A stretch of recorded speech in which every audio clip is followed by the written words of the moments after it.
Selamat sahabat anak-anak, saya Sari. Saya punya cerita yang menarik. Judulnya Mata Kapak Mengapung. Ayat hafalan Galatia 5 ayat 13. Layanilah satu sama lain dengan kasih. Pekabaran, kita dapat menolong orang lain bahkan dengan cara-cara kecil. Menurut kamu, apakah Allah peduli dengan semut terkecil yang sedang merayap? Dia benar-benar peduli. Dia memperhatikan hal-hal yang kecil. Dahulu sekali Allah menunjukkan pada seseorang betapa dia sangat memperhatikan satu hal yang kecil. Elisa sedang mengunjungi sekolah nabi-nabi di Gilgal. Murid baru akan masuk hari ini, kata seorang pada Elisa. Tetapi kamar sudah penuh sesak, jadi hampir tidak ada tempat lagi. Sekolah perlu lebih banyak kamar. Murid-murid menyukai kunjungan-kunjungan nabi itu. Dia menjawab pertanyaan-pertanyaan mereka dan mendengarkan mereka dengan penuh perhatian. Jadi mereka menceritakan kepada Elisa tentang masalah kurang kamar itu. Nabi Elisa, seorang murid memulai, "Kami senang kalau nabi datang, dan kami senang mendapat murid-murid baru. Tetapi kami mempunyai satu masalah besar. Kami memerlukan lebih banyak kamar."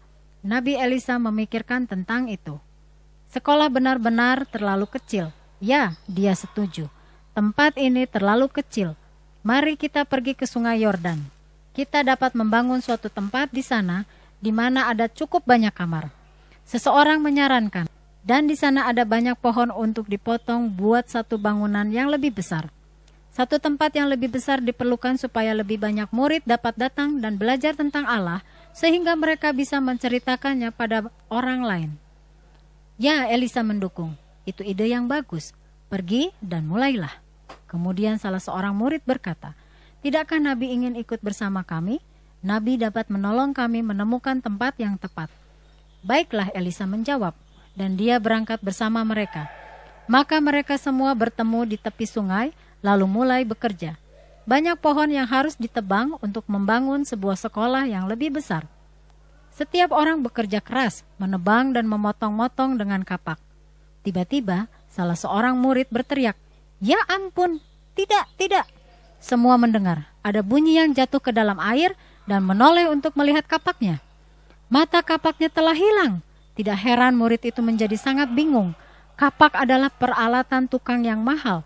Mata kapak terbuat dari besi dan akan sulit menggantinya.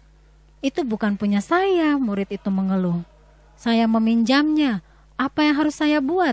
Bagaimana caranya saya dapat menggantinya?" Elisa cepat-cepat datang ke samping murid tadi. "Di mana tadi mata kapaknya jatuh ke dalam sungai?" dia bertanya. Murid itu menunjukkan ke tempat yang tepat. "Di sana," dia menjawab. Mata kapaknya tepat jatuh ke dalam sungai di situ. Kemudian Elisa melakukan hal yang paling aneh. Dia mengambil sebatang ranting lalu melemparkannya ke dalam air.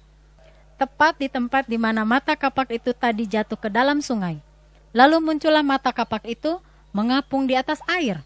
"Ambillah," Elisa berkata kepada anak muda itu. Maka anak muda itu pun masuk ke dalam air dan berjalan ke mata kapak itu.